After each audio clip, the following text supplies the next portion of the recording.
Two girls living in an area outside of Branson, Missouri had quite a story to tell this last summer. Tori E. and her friend Shauna S. were going to try and get their tan in a better shade, so they planned on sitting in their lawn chairs in Tori's backyard for the day. The ladies were between their freshman and sophomore years at a local community college. Both had part-time jobs that allowed them plenty of time to do things like hang out at the local swimming pool or swimming holes. Young women who were just enjoying life and the exciting times that come with being attractive and single. Oftentimes they would get together during a weekday and just hang out getting a tan. They read magazines, drank health drinks in the morning hours, and later in the afternoon they broke out the wine and enjoyed a few drinks. Midday they would go inside, fix a nice lunch. Some days they would catch their favorite soap, which neither had been very loyal to keeping up on what was happening, so when they would watch together they could be shocked or surprised at the many changes which they had been absent. Surrounding Tori's home were other houses of similar stature. All of them owned at least a tract of 5 acres, and some of the home owners had really big stretches of land. Nearly all of it was forest, and of course on the side of a small mountain. Each of the properties were carved out of the dense forest which continued to thrive everywhere except the areas where it had been removed. Nowhere was this more apparent than in the backyard where Tori lived. The land surrounding their property was thick with forest, but the backyard was even more so than the front. The contrast was so vast that a person could have described the area where the backyard was cut out as to being like if you came upon a maze which had walls made of hedge bushes that were dense with both stems and leaves that had been carefully gardened and trimmed and then so to provide a very distinct boundary wall. Of course, it wasn't quite as consistently dense as a hedge bush, but the description best helps to imagine how thick the surrounding forest was in contrast to the backyards, which were literally cut out of that very forest. In many cases, the backyards were a result of the backfill from where the house foundation had been dug. The soil removed from the house foundation was then spread across the yard, and then later grass seed was sown. So the front and backyards surrounding the houses were maybe ankle high in green growth as opposed to the surrounding forested area, which was green to the top of the trees. If you looked at the properties from above, it would have been remindful of a checkerboard in the way that there were tracts of land that had been cleared and homes built, their yards, driveways, etc. And then oftentimes there would be a square area of land which surrounded the cleared square that was still very much as wild as it had ever been. In fact, usually there were square tracts of forested land on all three sides of the square which had been cut out and a home built there.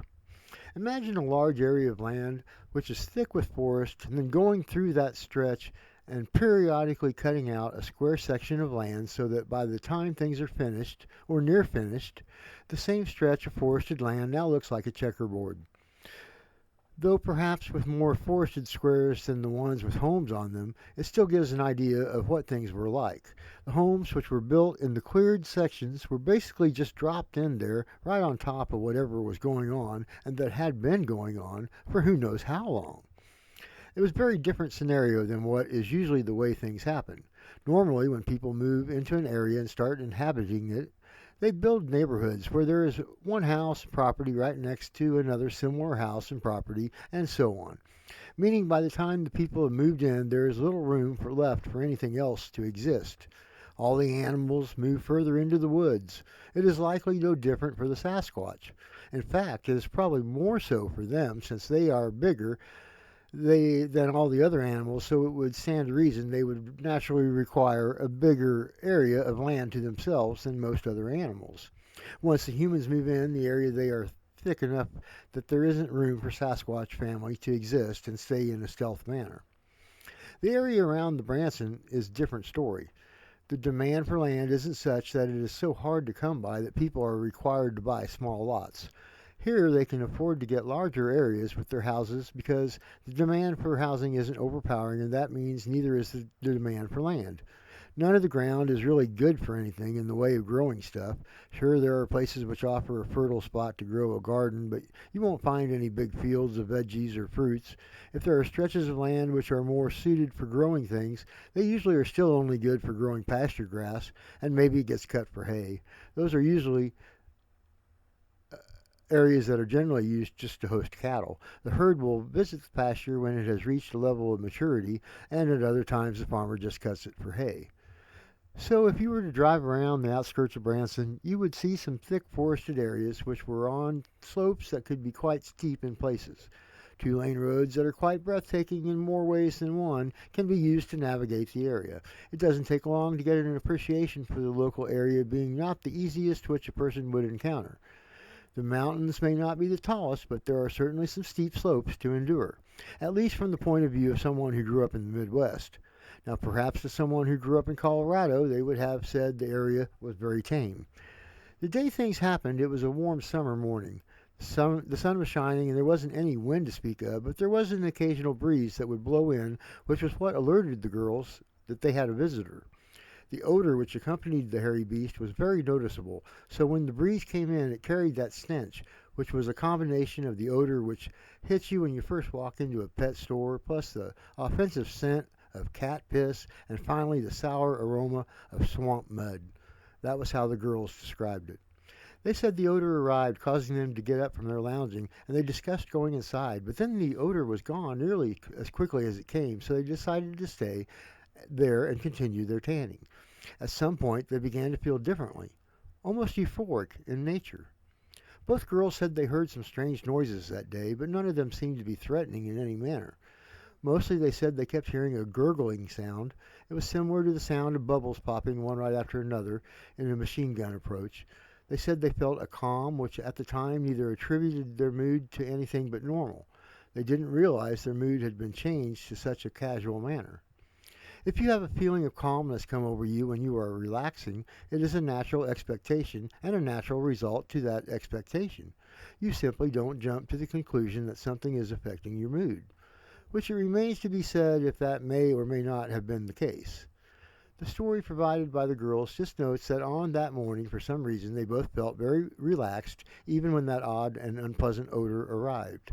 When they heard the strange gurgling sound, it was not a cause for worry, and it did not merit caution. However, when they finally saw their visitor, they had more reason than the usual for being concerned, yet the way they reacted was as unusual as was their visitor. The girls said that when they saw the creature, they didn't get up and run, which they both said was extremely odd because the creature was huge, and most terrifying was that they could see with no doubt that this animal was definitely male and it appeared to be in a very aroused state. It doesn't take a great imagination to figure that as soon as the women saw this creature in its aroused state that they were ready to call it a day. What frightened the girls as much as anything was their own cavalier response to what they were seeing, even though they did not respond in the manner you would expect a female to do in those circumstances. Both girls told the same story. They said when they saw the creature at the edge of the tree line, it was, as mentioned, in an aroused state. The girls said they responded to the situation in a manner which was closely related to how someone that was drunk might have acted. They said this all happened as they looked on in a way they could best describe as an out-of-body experience. It might be hard to understand, but the way they described the situation was that they were sober beings watching their drunk selves react to having seen such an unexpected visitor. They made jokes about the beast's excited state while gathering their things to go inside. They did not run for the cover of the house. They instead wafted this way and then the other while slowly making their way to the house. Often they would turn around and see the creature as it was still there at the tree line. It had gone back into the trees a little ways, so they could no longer see all of its body, but it was still there. The girls continued to make jokes about the attention they had received. One of the two said she remembered actually pointing at the beast while laughing, comparing its passion to that of her boyfriend. I did not inquire further as to what she meant exactly by that statement. Oddly, the further away from the creature, meaning the closer they got to the house, the less they were swerving their walk. They said they sort of came out of whatever had come over them. They stopped laughing at everything, and then they got real sober when they realized what they had seen, and what they were still seeing, if only now just the head and face being visible. At that point, the girls were not far from the house, and they ran the rest of the way inside. They immediately called their men in their lives, who arrived and searched around the area for signs of the creature, but no prints or any sign of the creature could be found. and nothing ever came after that day, but it might have been because neither of the girls would ever consider spending any time in the backyard again, at least not when they were alone. Tori said she was glad she did not discover their neighbor until she had gone off to college, because she would never have felt safe there in the house alone again. She went on to say that there were times growing up when she felt like she was being watched, times when she felt very unnerved, but she could never put her finger on the matter. She did note that there were times when she would have a strong feeling of calm come over her, but of course she never connected it to the possibility of having been brought on by a creature outside their home. After that morning, she was left wondering about many of the times in her past when she was alone there at the house and had a calm feeling come over her. She remembered the occasions, but until seeing the creature and associating it to the drunk, calm feeling which came over both girls that morning, she had never put the two things together. Tori went on to say how it was a strange feeling knowing that something, a living being, could have such an effect on her. There was little chance that it was due to something else, however, since they had no reason to associate it to anything else. There had only been the one outstanding ingredient in that recipe. I personally recall times when I was very young that I would have feelings of euphoric nature come over me. I distinctly remember they were all outside. And one time was when I was in the garden with my mother, and another time happened when I was years older and I was out hunting by myself. Were those instances a result of a Sasquatch being nearby? At the time, I had no clue what had caused the feeling to come over me, but I distinctly recall it happening. I remember the time in the garden the best. I was just starting to stand up when the feeling hit me and I was forced to sit back down. And then I sat there with my legs still feeling like wet noodles, while a feeling of complete relaxation came over me. It felt, as mentioned, very relaxed and euphoric. That is the word I feel most closely relates to how I felt that day. It only lasted for maybe 5 minutes, but it has always stood out to me. It was such a profound experience. Now, funny coincidence, or was it more? I also recall that right after that experience came another, which was not so great. A swarm of bees came flying over and past us, which caused my mother to see them at the last moment, and I remember her trying to shield me from the swarm, but they went by in a very tight black ball. I have no idea if they were honeybees or bumblebees, but my memory leans towards bumblebees. I do not know if those are the type to swarm, but I do know that honeybees are capable of it. I suppose the conspiracy theorists might claim that it was a situation where a Sasquatch was watching what was going on and that it was aware of the swarm of bees were headed our way. And instead of watching me stand up and do whatever kids might do, all of which might have been activities which could have drawn the attention of the swarm, I had that feeling of relaxation and calm come over me. As I stated, it caused me to literally sit back down while in the process of standing up, and I remember it to this day, some 50 plus years past. I was too young to know the real amount of danger which the bees presented to us, and I can only say that we were out there in the garden, which was quite a ways away from the house. So we had no protection if the bees had decided to come after us. Obviously, my mom viewed them as a severe threat because of the way she had tried to cover me with her own body while the swarm passed. Is it possible we were saved by a Sasquatch? Sure, anything is possible. If I had not had such a memorable experience that day of when the calm came over me, it is likely I would not have any memory of the day. I do recall how frightened my mother was, how she told me to be very quiet because we needed the bees to fly past us, and that is a strong memory which I suspect is based on her show of fear. Despite how strong that memory is, it pales in comparison to the memory I have of that feeling come over me. And as I said, it literally caused me to sink back down from a near standing point. And then it kept me there, not really responding or doing anything, until the next thing I knew was when my mother was covering me and whispering in my ear we needed to stay quiet so the bees did not hear us.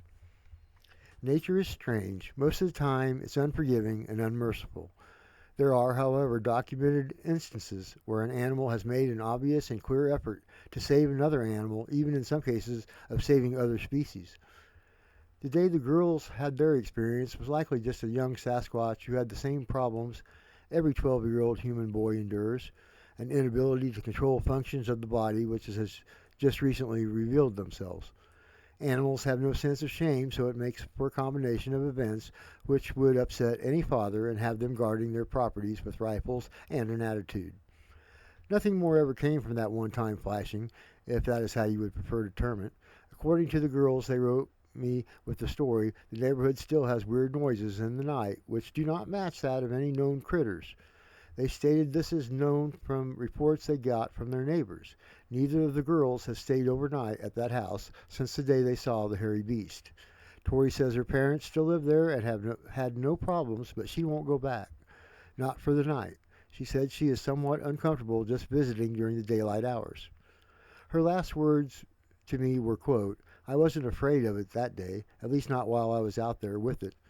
But later, when I started to think about it, remember it more clearly, I was pretty shaken up because the creature is so big. It might be able to send out some signal that causes people to become calm or even drunk, but that feeling doesn't last. Eventually, you have to come to terms with the size of that creature, and it is so big that it is going to affect anybody, and not in a positive manner. Even if you put aside the sexual nature of the visit, it is still very unnerving to know that out there exists something so big yet so elusive that it has never been proven to even exist.